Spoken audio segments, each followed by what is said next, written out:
Something is watching you. Actually, everything is watching you. You have no shell, no poison, no claws, no teeth. You are made of soft, chewable flesh, and you just entered a world where every single creature bigger than you wants to find out what you taste like. You crack out of an egg smaller than a grain of rice. Your eyes open for the first time, and the first thing you see is death.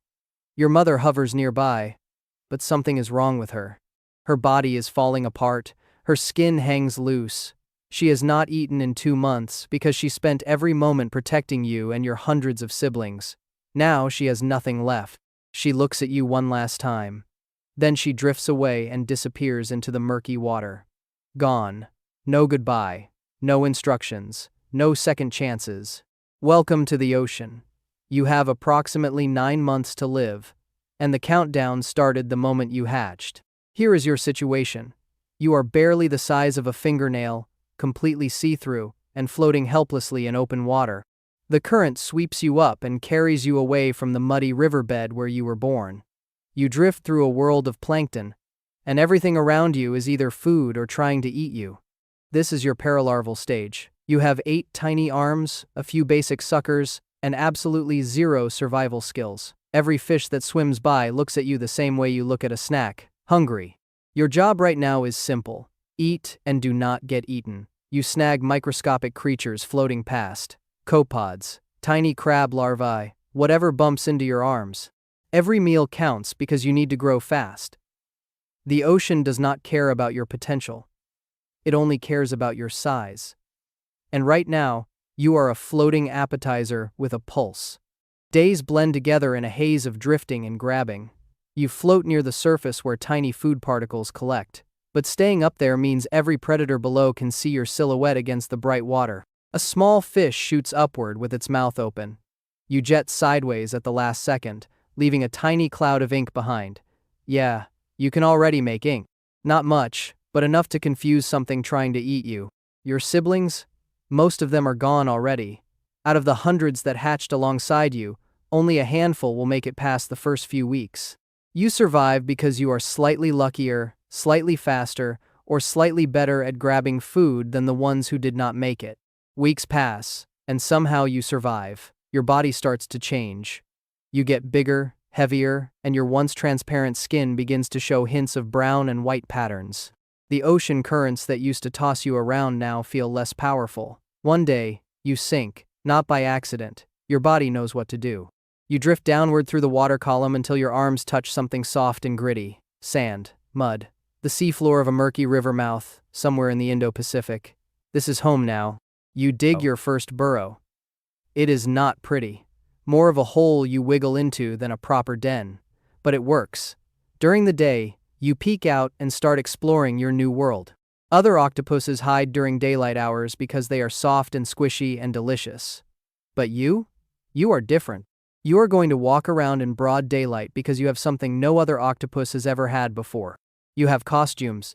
The first time you try it, you are not even sure what you are doing. A fish swims toward you with bad intentions written all over its face. Something in your brain clicks. Your arms flatten out. Your color shifts to bold stripes of white and brown. You spread your limbs wide in a spiky pattern. Suddenly, you are not a soft, tasty octopus anymore. You are a lionfish. Venomous spines. Bad attitude. Do not touch. The fish hesitates. Then it leaves. You just pulled off your first disguise without anyone teaching you how. That felt good. Really good. Days turn into weeks, and you start building your collection. You learn that when you tuck 6 of your arms into a hole and let 2 of them wave around with black bands showing, you look exactly like a banded sea snake. Deadly. Poisonous. One of the most feared creatures on the reef. Damn selfish that were about to harass you suddenly remember they have somewhere else to be. Want to travel safely across open sand? No problem. Pull all 8 arms behind you, flatten your body, and glide along the bottom using jet propulsion. You are now a zebra sole. A toxic flatfish that tastes absolutely terrible. Predators see you coming and think, why bother? You taste so bad in that form that nobody wants to deal with the disappointment. You can become a jellyfish by puffing up your body and letting your arms trail behind you as you drift through the water. You can pose as a sponge, a tube worm, or a sea anemone when you just want to sit still and mind your own business. Scientists have counted at least 15 different animals you can imitate, maybe more.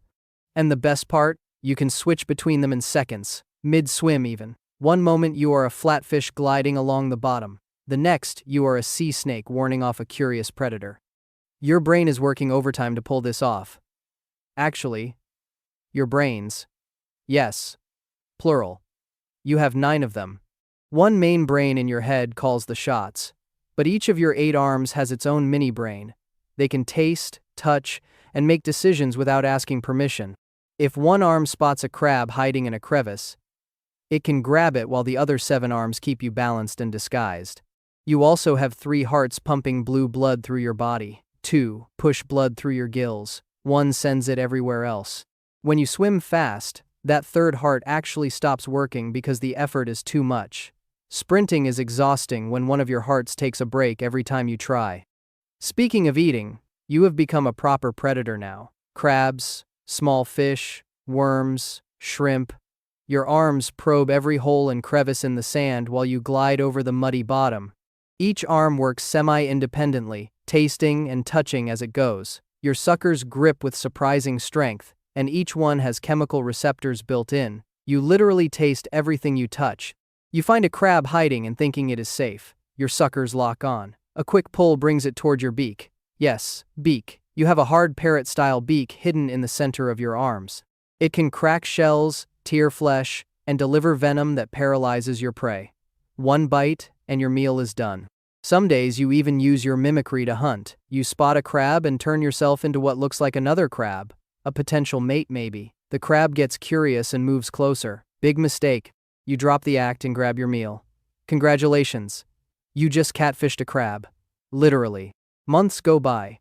You have grown to about 2 feet long, arms included, with a body roughly the width of a pencil.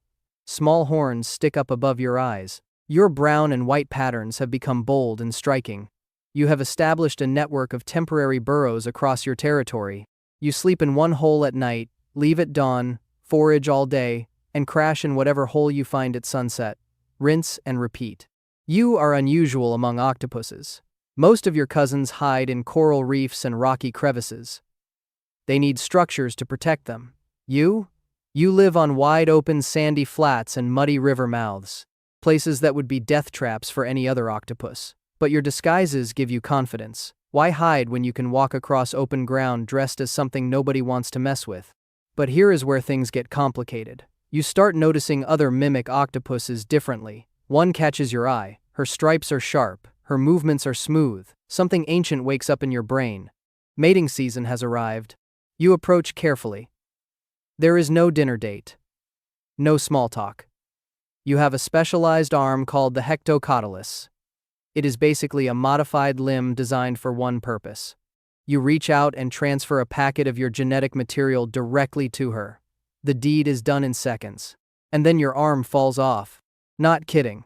Your hectocotylus detaches from your body. It served its purpose. You are never getting it back. You swim away feeling lighter in more ways than one. Also, you should probably know that you are now dying. Your body has triggered its final countdown. Within weeks, maybe a month, you will fade away, just like your mother did. Your entire lifespan is roughly 9 months. The clock was always ticking. The female has her own problems now. She finds a hidden den and lays hundreds of eggs, attaching them in delicate clusters. For the next month or 2, she will guard those eggs without eating. She will clean them constantly. Her body will deteriorate just as yours is.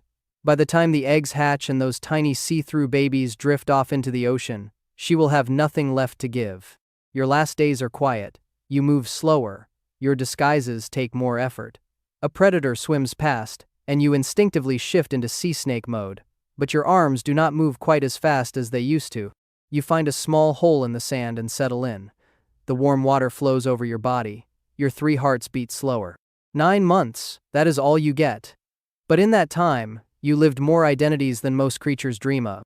You were a lionfish, a sea snake, a flatfish, a jellyfish, a crab, a sponge, and a dozen other things whenever you needed to be. You survived by becoming whatever the moment required. You tricked predators, fooled prey, and passed on your genes to the next generation of shapeshifters. Not bad for a squishy little blob with 9 brains and no bones.